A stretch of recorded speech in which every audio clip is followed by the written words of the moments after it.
我们没想到中日现在外交战火现在又升级，杀得越来越凶。我们常讲，我们去日本，他们很客气嘛，对人非常好。结果现在日本人也完全没有让，为什么没有让？你看到哦，这是一个很知名的团叫 aespa 里面有个中国籍的成员叫做宁宁，好，这宁宁就没有想到，现在竟然有3.1万的网友去跟 NHK 讲说 aespa 不要来参加我们的红白歌唱大赛。为什么？他是中国人，现在日本人现在全部都硬起来嘞。那张豪，你可能很难想象哦，因为其实呢，日本跟韩国在综艺节目以及呢，在他们的团体呢，长期都有所谓的交流。也就是说，比如说在过年期间，你上我的节目，我上你的节目，所以呢，日团呢跟韩团呢互相这是很正常。所以原本他们预定说呢，在 NHK 有这个红白歌唱战，这是一个年度的盛会，即将要去登场。结果呢，却因为 aespa 哦，本来日本原本网友还期待的哦，里面有一个中国籍的成员叫做宁宁。那大家也知道哦，中日关系最近呢已经紧绷到一个极致。突然间呢，整个日本韩友啊，那个日本网友啊，那个所谓反中情绪全部拉起来，说要抵制 aespa。特别呢，就是因为这个中国成员宁宁不许他来参加所谓的 NHK 的红白歌唱大赛，而且呢，这真的不是开玩笑哦。你看哦 aespa 红白出场停止哦，请求来。这边就po了一张照片，底下呢有5万的网友说 aespa 不能够登上红白歌唱大赛，就这个数字。我刚刚还在讲说3万多人，对，结果没有想到在我们录影的时候变5万多人了。对，明天搞不好变6万、7万哈。那其实它是有其来有自，你不能怪日本网友。为什么？来，你看到这张照片，请问一下这是什么？这是所谓的蕈状云。对，那蕈状云最有代表性的是什么？就是原子弹。对。那唯一在全世界被投下2颗原子弹的国家叫谁？日本。叫日本。所以然后你知道吗？这个宁宁他是中国人哦，他 po 了这张照片说啊，他用韩文写啊，你不觉得这个原子弹好可爱吗？是不是把它当做床灯啊，把它放在那边，好可爱哦，看到很想买。他那个时候在2022年 po 这一张原子弹的这个蘑菇云的这个台灯哈。就已经被搞到操逃啊！结果呢，没有想到今天这个东西全部都被日本网友挖起来，心里想说：你把我们国家的一个伤痛、我们国家惨痛的教训跟记忆拿来我们讲的戏谑，还说那是你的床灯，结果现在你还要来我们日本，孰可忍孰不可忍？所以日本网友当然炸锅嘛。但坦白讲 aespa 宁宁哦，那个都只是我们讲的受害者之一，主要是说中日的情绪哦，都已经我们讲到已经非常高涨的地步，其中。中国特别疯，来，这个是一个抗日神剧，你知道这是什么吗？罐头，你不要想说罐头没什么哦，来哦，他罐头就发现说有一个日本人送来了许多的罐头给这个中国的军队哦，他就把这个罐头送过去送给他，然后呢，这个中国呢有一个女子呢，就你现在看到很高兴说啊，日本人拿给我就1把嘎恰恰有手雷。出事了，他不小心把手雷的引线给拿掉，然后底下有一颗手榴弹，他心里说这时候天人交战，我是谁？我在哪？然后已经隔了2秒钟、3秒钟、4秒钟、5秒钟，怎么还是没爆哈？然后6秒钟，他说不行，他就冲着拿这个罐头去找他心爱的男人说，这个罐头交给你，你看到他之后，你要永远记得我。然后回去呢，又跑回去罐头那边，转过身来，趴下3，还是没爆。他等到人过来，1秒钟、2秒钟、3秒钟，啊，恰恰，然后就嘣一个，然后这个女人就被炸得粉身碎骨了，然后其他人整个飞掉了。在我坦白讲，我不知道我到底看了什么，反正就是荒谬至极。但是你不要以为只有演戏这种抗日神剧荒谬而已，连中国网友都一样哈。最近呢，他们有一对父子啊，在流行做什么事情呢？最近你看到呢？踢正步，他就踢正步啊，说霸气踢正步，我们2个都退伍了，我们就踢正步啊。他们我实在不了解中国美学啦啊，但是呢，有些事情就太超过，但是你说超过又不超过，你知道为什么吗？他只是听从他们日本这些我们讲的总领事代表的这个建议而已。这个是中国网友，他跟他的好朋友说，他要去日本人的学校，也就是小学或者是学校来干嘛？等不及了，然后下面就3个字 SSS， 就是他要去呢对这些人做一些坏事情。不是这个太扯了吧？这犯案宣言呢？对啊，然后你看啊，这边就有写啊，他说一个日本人的学校，我等不及了 SSS。我只是打嘴炮，就跟中国一样啊，每次都做错事情之后，然后跟人家讲说我打嘴炮了，开个玩笑，兄弟误会误会啦，结果呢就被派出所抓去做笔录了。但是你知道吗？离谱到什么程度吗？因为原本蜡笔小新在中国要上映，大家也知道蜡笔小新常年霸榜，那个收视率跟鬼一样。我们做电视的都知道，蜡笔小新收视率不知道好什么。那中国就想要播他们电影嘛。当然还有另外一个叫做工作细胞。那其实工作细胞呢，相对来讲还好，大家最为熟为人知的叫什么？鬼灭之刃。现在中国网友都说抵制，我们全部都抵制，他们都要去抵制什么鬼灭之刃。所以他今天从蜡笔小新当工作细胞，现在原本是要上映，对啊通通延后。对啊，鬼灭之刃你现在播完了，还没有，才第3天，我第4天我给你下档。对啊，不准看，对啊，都不让你能看，就全部封杀。在这种情况下，中国跟日本真的一触即发。为什么？因为中国是不是在黄海这边呢，也进行大规模，包括实弹演习？对，11月18号到25号进行大规模的实弹演习。但是其实这个有点尴尬啦因为黄海这个地方离韩国比较近，甚至是官媒不只是在军事城市上演习呢，我们讲剑拔弩张，连网络上的嘴炮也剑拔弩张。对，因为先前中国官媒先发了一个高市长嘛，在那边看着镜子，然后镜子是军国主义，所以日本网友更加有创意更加 cute。所以我们刚刚看中国这个地方，它完完全全以前要完完全全，不管是拍这种抗日的神剧，抵制日本。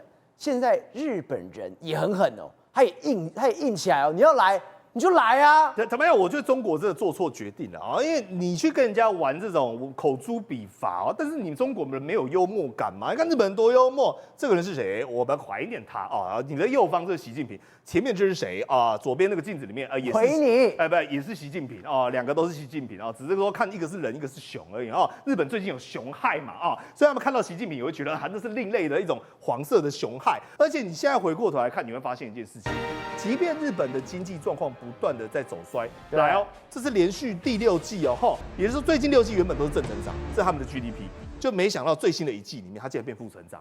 但是你看负成长的状况之下，有没有阻止日本持续跟中国切割？没有。你跟中国切割你是会赔钱对，中国它好歹是一个大生意对，所以代表日本人现在有这个底气，而且也给予高市长非常高的民调，把这一股呢，即便经济不好的状况下，转为是整个民族主义以及呢对外我们讲团结抗争的这一个动力。所以现在中国网友一直在跟你讲抵制，真的各位来了。他说，机票总共去日本的有31%被退订，甚至呢，每年日本如果维持这个状况，可能会钓鱼台之争当时的盛况，也就是造成每年4000亿台币的损失。但是日本人并不在乎，因为他们说，反而呢能够优化我们的旅游环境。很显然，日本人这次完全不一样，打算呢硬到底，跟中国杠到底。瑞哥，现在中日的局势不断在升高当中，其实坦白讲，全球的盟友都在看。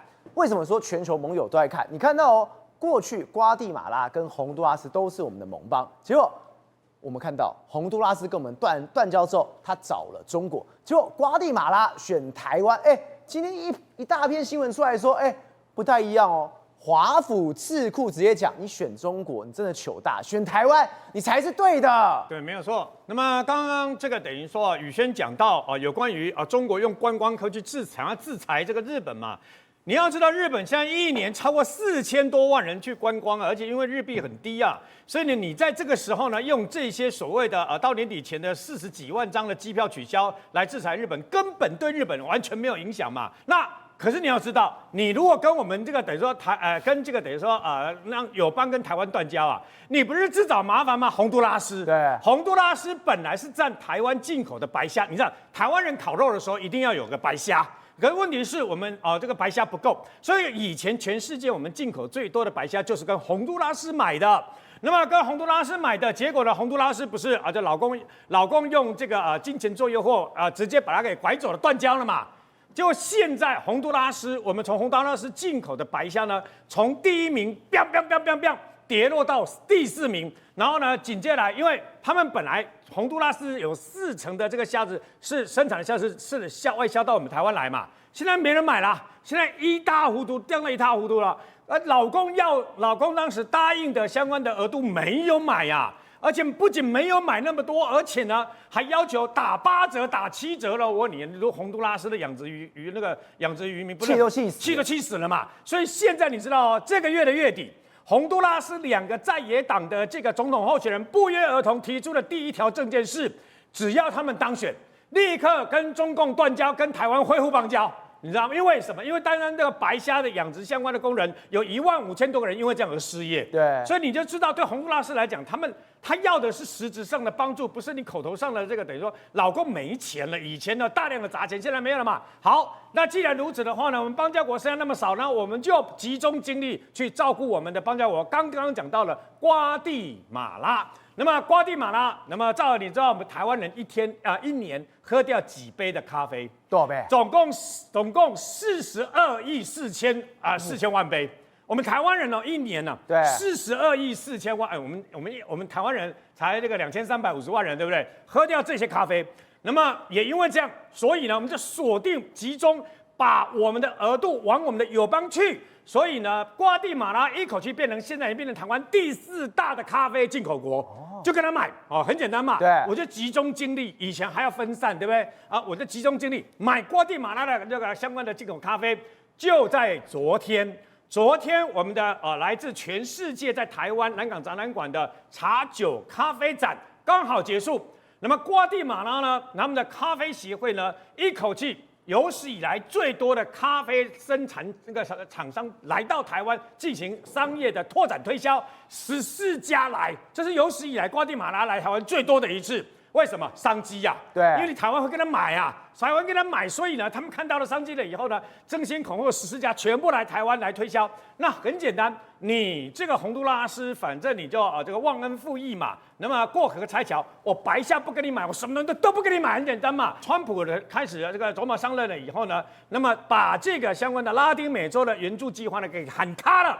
川普为了省钱把它喊卡了。所以呢，喊卡了以后呢，怎么办呢？我们就适度的在我们这个中南美洲呢，援助相关的友邦嘛，像我们有10亿的经费就援助瓜地马拉，包括他们，我们现在比较聪明了，不是把钱给你了以后，到时候你钱拿了要跟我们断交，所以我们现在就用类似贷款的方式，一笔的付，然后呢，紧接着来帮你扩展你们的这个相关的道路呢，那么发展你们的这个建设之外呢，然后呢，再把我们从洪都拉斯不买的白虾转向瓜地马拉买，很简单。洪都拉斯真的想哭了。对呀，为什么？我气死了！你不讲道义呀，你不讲道义嘛？你想赚老公的钱，结果老公钱没到位嘛？你们被耍了，结果你们的你们相关的白虾养殖户没有地方可以卖，贱价卖，然后大家失业。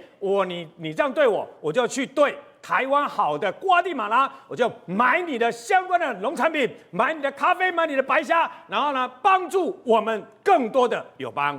玉凤，我们刚刚特别讲到，现在中日真的是玩真的，尤其是你不要乱惹日本人，他们刚刚在 ESPA 上面都可以连署5万人了。为什么说不要惹日本人？你看到，我们都知道日本最近熊害很严重。现在他们是说熊来了，我杀完之后我吃完之后怎么样？我名人带头吃。什么叫名人？今天是这个所谓的石破茂带头吃熊肉。我们今天的敌人就是要把它吃掉。日本人不好惹的。对，你现在来看一下，我们先看那个画面，你以为你放了一个陷阱，而这陷阱有300公斤，你已经觉得自己很厉害了，对不对？想说明天就可以把熊给抓回去，没有想到晚上的监视器看到什么？他一巴掌就把你的300公斤的铁笼给打掉了。这只熊大概重几公斤？是400公斤。然后呢，他根本已经知道你这个里面放的苹果我是不能够吃的，所以呢，他就直接一熊啪！人家讲股票为什么讲熊市？我第一次看到了，原来熊市不是跟你开玩笑的，是物理的，把你整个一巴掌打下去，一打下去，整个就看到了。所以你觉得现在你要对他怎么办？你以为你白天遇到他，你有办法处理他吗？你没办法处理他，所以你只能干嘛？你只能够用无人机，而这无人机呢，不能够喷洒任何东西，它就是一个 speaker。一个放送头，然后呢，放送出很多的噪音。他一直在想，熊你会怕什么东西？所以呢，他会放一些大型的猎犬的叫声、鞭炮的叫声，然后呢，把熊驱回去比较深山里面。问题是，熊很聪明，第一次听到鞭炮跑掉了；第二次听到猎犬跑掉了。然后呢，他就躲在森林里面。发现你就只会叫啊，你的猎犬呢，你的鞭炮呢都没有火光，这一次他就不理你了。所以现在来讲的话，你看哦，幼儿园在青森这里，青森也是很多的熊害，你知道吗？他们在放学回家坐娃娃车的时候，目睹了熊熊，这个是让大家觉得很可怕的一件小熊事情。也有，小熊就来了，难道小熊也要上幼儿园吗？其实这是非常非常危险的，代表什么意思？代表他们的熊熊已经进入到人的区域，甚至已经进入到幼儿园。所以呢，现在来说的话，他们把熊熊做成了一个地图，这是上智大学的一个地图，你看到没有？青森啊，然后秋田，最严重的就是用 AI 弄出来的，就是这一张秋田，我已经看不到土地的颜色了。秋田的这一张已经是什么？满满的熊熊了，所以呢，每一个熊都有一个红色的点，点到最后的时候，你看到没有？秋田这一张已经是满满的红色的，它已经没有其他的东西了。好，那重点来了，如果熊这么聪明，我们人类怎么对付它们呢？真的很不幸的，我们现在对日本来讲，他们真的用“对付”这2个字了。如果你觉得它好吃的话，你想想看，世界上有多少的物种被人类给吃完了？这个是谁？这个就是石破茂。石破茂卸任首相之后呢，前首相带头吃熊肉，对，他是用主席的身份，然后呢，大家来，我们一起吃熊肉，甚至呢，吃完以后呢，还大赞好吃，告诉大家说，熊肉要配什么？要配红酒。他想要带动一个风潮。人类有没有？我们只要一听到什么东西好吃，就会一窝蜂的去，甚至呢把这些物种给吃完，真的是物理性把它吃完。就像以前的鱼翅，有多少鲸鱼就是受害。而现在来讲的话，他说黑熊的叉烧哦，和红酒简直是绝配。可是呢，你知道为什么要吃给大家看吗？因为你要去提振民众对这个的信心。熊肉不是你想象中的这么简单啦。很多人讲说熊肉，第一个想到什么？想到熊掌。对，熊掌以前吃熊掌是有罪的，而现在日本的话，你看已经出现了卤熊掌，你要把它卤到入味，它有一个很新的一个野味。至少要3天的时间，所以呢，你这个熊掌你不是那么简单，所以它卤完之后就变成这样，对，然后入口即化，对，但是呢，它的处理要非常非常的严谨，为什么呢？因为熊它是杂食性的，所以呢，它的身体里面有什么？有寄生虫，对，所以呢，它不像一般的牛肉，你可以7分熟、5分熟、8分熟，它比较类似什么猪肉，所以你必须要把它给整个煮熟。还有熊肉的的咖喱，因为日本很喜欢吃咖喱，但是想说，如果不吃猪肉，我们来吃熊肉的话，那是不是快速的消灭？可以把这些东西给处理掉。好，熊火锅最厉害的是这个日本的熊排啊，熊排这个是一个特别的做法，就是你以为说你把它给煎熟就好嘛，不行，因为就是我们刚刚说的，它可能会有什么寄生虫，所以呢，你把它煎熟炸完之后有没有？你还要进去炉子烤炉焖。把它焖到熟之后呢，确保里面的都是安静的，都是干净的。所以你今天要料理熊肉，很难呢。对，还没有那么简单啊。料理也是非常非常的特别，因为有分夏天跟什么，跟冬天。夏天的时候它是粉红色的肉，因为什么？因为脂肪少。冬天的话，它就是会一个漂亮的鲜红色，但是你一定要把它的血放干净，味道才会鲜美。所以一个一个下来都没有这么简单。这代表什么事情？代表一般的民众无法在家里自行料理。对，所以就算石破茂告诉大家熊叉烧配红酒、勃艮第这些都很棒，但是重点就是说呢，只有特定的店才有办法来处理它。可是你要对这个有信心，当人类想吃的时候，什么物种都会被我们吃掉。宏观取材，厘清真相，犀利精准，深入剖析，时刻掌握关键，新闻时事不漏接。老时段，新气象，我是钟浩和，关键时刻2.0全新出击。